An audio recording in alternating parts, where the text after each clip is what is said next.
Hello, welcome. This is our second class for our stress seminar.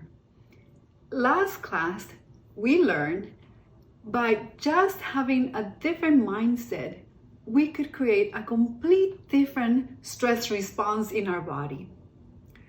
Today, we're going to talk about how stress is related to our biological clock. And you could be asking yourself, what is this biological clock? It turns out that we are 100% connected to the sun and darkness. That the light of the sun and the darkness at night, depending on how intense they are, they turn on and turn off systems in our body that helps us function. This biological clock is also called our circadian rhythm. It helps us regulate our hormones, and these hormones are directly influenced by the amount of light that we get from the sun or the lack of light that we get at night. The UV light from the sun is involved with the production of cholesterol in our system, vitamin D3. It's also involved in how we oxygenate our blood in our circulatory system and how we produce melanocytes on our skin. The blue light is involved with the turn on and turn off of our circadian rhythm, and the red light is directly involved in the production of energy in our body. There are 4 factors that affect our circadian rhythm: light, food, motion, and temperature. Today, we're going to be talking about how light or the lack of light affects our circadian rhythm. As you can see in this picture, the light comes in through our eyes and it goes in through a very deep area of our brain that is called suprachiasmatic nucleus. In this tiny little area in our brain, that's where all these processes are dictated. This nucleus is like the master of ceremony of our body. It dictates what hormones need to be released. And so our metabolism is directly linked to these hormones.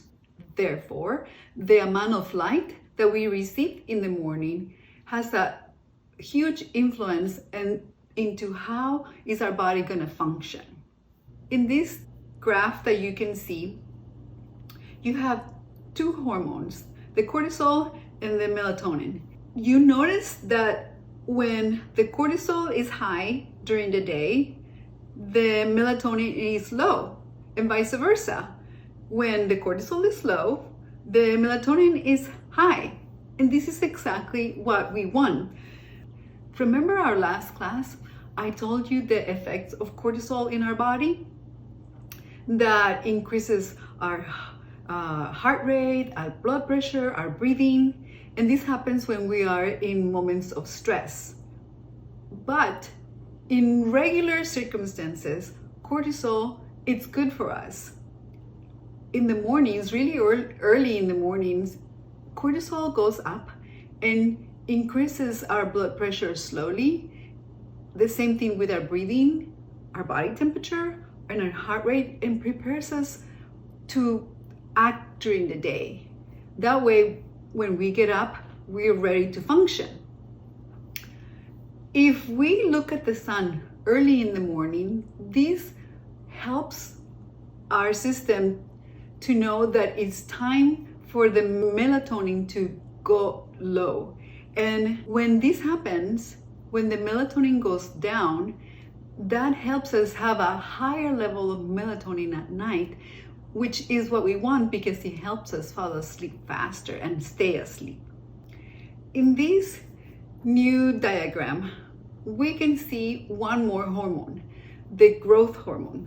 The reason I put it here is because it's a key hormone that helps us with the restoration of our health. As you can see, melatonin goes up at night, and growth hormone also goes up at night. We get a spike of release of growth hormone from the pituitary gland around 1 a.m. And it helps us with our immune system, and it helps us diminish inflammation and create new cells, regenerate new cells. Also helps us to regulate our metabolism. And of course, the melatonin helps us to stay asleep, and this helps the growth hormone to do its job. So these two hormones are key to help us regulate our circadian rhythm in our bodies. We see the many benefits of sunlight: the regulation of our hormones, creation of energy, helps us sleep and rejuvenate our bodies, helps us get oxygen in our circulation, and it helps us get re-energized and ready for the day. If our circadian rhythm is functioning at an optimal level, then we're gonna feel energized. We're gonna feel rested in the morning when we wake up. We're gonna be clear.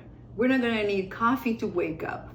We're gonna be ready for the day, feeling healthy and ready to function. But if it's not working at its optimal level, then we're gonna feel the opposite.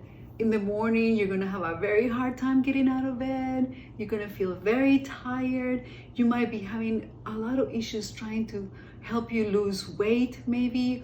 And you're having maybe problems with insomnia, not being able to sleep well at night.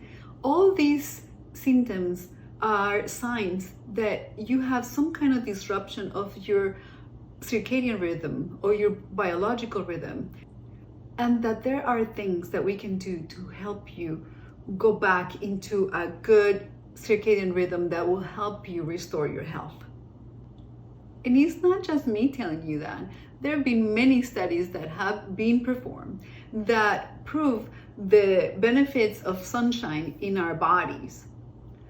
Other studies have shown that individuals that are exposed to sunshine on a daily basis throughout the days, years, months, they have lower incidence of some chronic diseases like diabetes, and they have less risk of acquiring other diseases.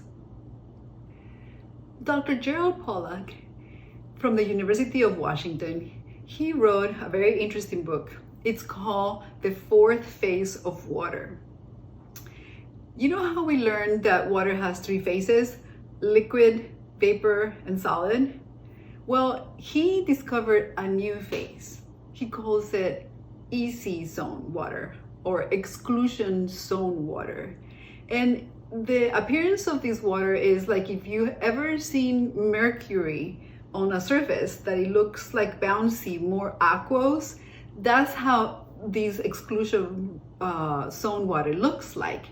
And he says, well, normally our water in our system has a charge that is a positive charge, but this exclusion zone water has a negative charge. And they find that normally around a surface, like around the surface of a cell, for example. It seems that this EC water, together with the regular water in our system, being one is positive and the other one is negative, it seems like it works like a battery. It creates generation in our system. Apparently, according to him, this is another way that our body generates energy besides through our nutrition. Therefore, by exposing ourselves to the light outside, the sun outside, we are helping our EC water grow, creating a bigger battery in our system so we can create more energy, and helps us function and have more energy to do our daily activities.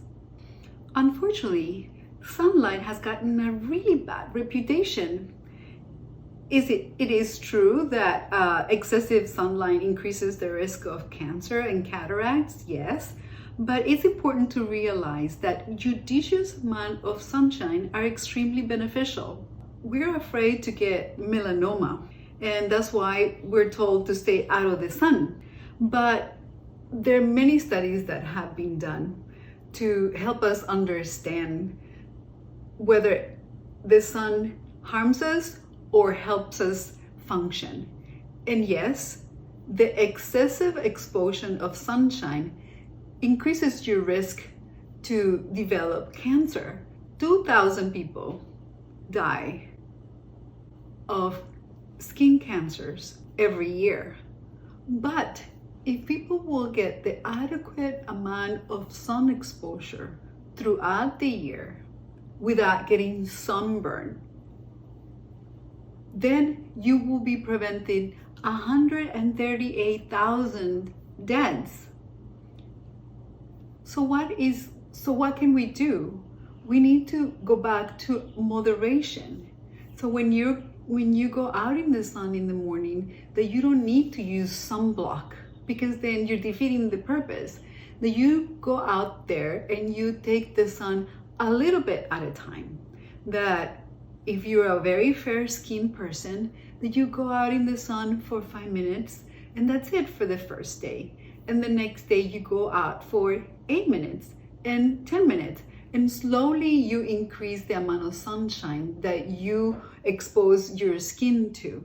As you do this, you're gonna create more melanin and darken your skin. And the more you grow the melanocytes in your skin, the better you're gonna be able to tolerate the rays of the sun, and they're not gonna harm your skin. Once you develop a very cool tan, that gives you up to a 90% protection against the burning sun rays. There was this study that was done at a university in Brazil. People that had a window in their office versus people that did not have a window in their office. And they discovered that people that didn't have a window in their office, they had a 33% reduction on their stress hormone. But if they had an office with no window, they had higher levels of cortisol at night, they had more issues with sleeping, and they had higher risk of depression and anxiety. There is this other study that was done in a group of nurses that work day and night shifts. They wanted to see what changes in their metabolism were happening when they were altering their circadian rhythm constantly. Sometimes they would sleep during the day, sometimes they would sleep at night. And they found that they had a 80% higher incidence of developing breast cancer. But if they didn't stop that and they continued that throughout the years, they had double the risk. It went up to 160%. In a study in Netherlands, they showed that workers that had night shifts had a way higher level of cortisol than the ones that worked during the day shift. That's why this changing of circadian rhythm shifts has a higher incidence of developing depression and anxiety. And these individuals, of course, are going to have problems with sleep disruptions, circadian rhythm disruptions, and mood disorders. There was another study done this was just women that were having issues losing weight. They had the placebo group, and they had a group that they instructed to go for a walk for 45 minutes early in the morning between the hours of 6 a.m. and 9 a.m.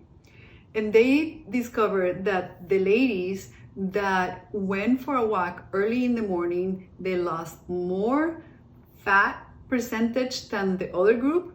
And they also reported that they weren't as hungry as the other group. So something so simple and free as going for a walk early in the morning is available to all of us, to go outside, face the sun, and allow the sun to bathe our faces and our bodies that is triggering the correct hormones to come to play so it could help us restore our health. This is a very interesting fact in how light affects our hunger hormone, leptin. Leptin is secreted from our fat cells, and it tells us when we should eat and when we are not hungry. And so normally leptin goes up at night, and when it goes out, it suppresses our appetite and it helps us rest and sleep. And during the day is low, and that's why we're hungry during the day. There was a study done in humans that they keep the light on late at night.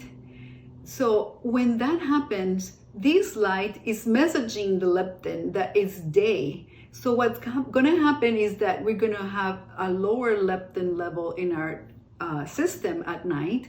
And what happens when the leptin is low? Well, then we get hungry, and that's why we get the munchies at night sometimes. If we stay up watching a movie, or we stay up working, or we stay up playing on our video games, that light, that blue light that is coming through our eyes right there into our suprachiasmatic nucleus is signaling our body that it's still day, that we should still function like it's daytime. So instead of repairing and helping us recover our health, our body is busy trying to keep us awake because it thinks it's still the nighttime. We do the same thing when we go to bed and we bring our technology with us, our cell phones, our iPads, our lap computers. These technology, they have this bright blue light, and they're signaling our suprachiasmatic nucleus that is still daytime. So the same problem happens. So instead of signaling the release of melatonin so we can go to sleep, our body is trying to keep us awake. So there's confusion there. So we dysregulate our circadian rhythm completely. Also, what's going to happen with our growth hormone? It's not going to have an ideal release at 1 a.m. like we need to, because there's not going to be this stimulus of our metabolism that is time to release because there's confusion with our circadian rhythm. So you know how when you have children, you do a routine so they can go to bed. You give them a relaxing bath first, a warm bath, and they get relaxed with the bath, and then they come out and you read them a story, you dim the lights, and then you read them the story, they continue with the relaxation, you lower your voice, the room is getting darker, and slowly you see how your child is relaxing, getting ready for sleep, and eventually they do fall asleep. So we know what to do. We know what is necessary for the body to relax and calm down and go to sleep. Somehow we think it's important only for children, but we stop doing it for ourselves. Those childhood routines that we had and we thought are children, we are not doing it for us. So maybe instead of reading a book in your iPad, you could go back to reading a book in the traditional way, just with a not so bright light. Read a book so it helps you relax, calm down, and go to sleep. If you're having issues falling asleep and you have problems staying asleep, the most important thing that you can do is try to set your circadian rhythm correctly. So the first thing that we're gonna do is early in the morning when you wake up, instead of staying in bed long and staying there until 9 a.m., get up, open the windows, and get some sun on your face. Close your eyes and let the light go through your eyelids, and so it gives the correct signal to your suprachiasmatic nucleus that it's daytime, and the correct hormones get released during the daytime. 2 hours before you go into bed, it's important to stop using our technology, our computers, iPads. It's time to be sending signals to our body that it's time to rest. if you must have your computer or you must do certain things with technology, I will recommend that you use blue light blockers. These filters help you filter the blue light from the phone, from the computer, so it prevents this blue light from mis-signaling your system that is still daytime. Another thing is that you could change your light bulbs in your bedroom and put these amber looking lights, because the firelight does not misinform the circadian rhythm that is still light, only the blue light. Remember that blue light is the one that signals the circadian rhythm that is daytime. So the red light is not going to confuse your system. So you could put a red light color in a dimmer in your bedroom, so you could be dimming your light down as you're preparing yourself to go to sleep. Many people complain that they're hungry before going to sleep. If that's the case, try to eat more through your regular meals during the day, because maybe you're not getting enough calories. But ideally, it's better that you stop eating at least 3-4 hours before you go to sleep. And why is that? Remember how we have hormones that go up at night and then some hormones that go down at night? When we eat, we release insulin. That's a hormone that helps us process this sugar that we're eating, and it helps us go into our cell systems, so it could be used for energy. But since we're going to go to sleep, insulin can prevent other hormones to function ideally. Therefore, it's better to eat earlier in the evening. So by the time we're ready to go to bed, the insulin already spiked and went down, and it won't interfere with the functioning of the regular hormones that have to work at night, like the growth hormone or the melatonin. Remember that I mentioned that circadian rhythm needed light in order to stimulate certain hormones? The circadian rhythm also needs darkness in order to stimulate the group of hormones that get triggered at night. So we could help this by keeping our room as dark as possible. When we have a lot of technology, these little outlets, things that we plugged in the outlets around our room, have this blue light that is shining through the night. So we need to eliminate all the sources of artificial light that comes from all the outlets, plugins that we have. Also, try to put curtains that make your room very, very dark at night. And if you need to have some light so you can go to the bathroom safely at night, remember, use red light, because that doesn't trigger your biological clock into thinking that it's daytime. One of the many problems that stress causes in our body is insomnia. This inability to fall asleep or stay asleep through the night, it's very difficult to conquer. So hopefully, with the strategies that we talked about today, by optimizing our circadian rhythm, taking light early in the morning and making our rooms really dark at night, we could slowly return to a normal and optimal circadian rhythm. And also by using the strategies we learned from last class into how to help us relax our body with the diaphragmatic breathing, in combination with these new strategies that we learned today, hopefully we can reduce the stress in our bodies, we can create a new stress response, and start recovering our health. Hopefully I'll see you again next week. We will have new strategies and new techniques into how to reduce stress in our lives.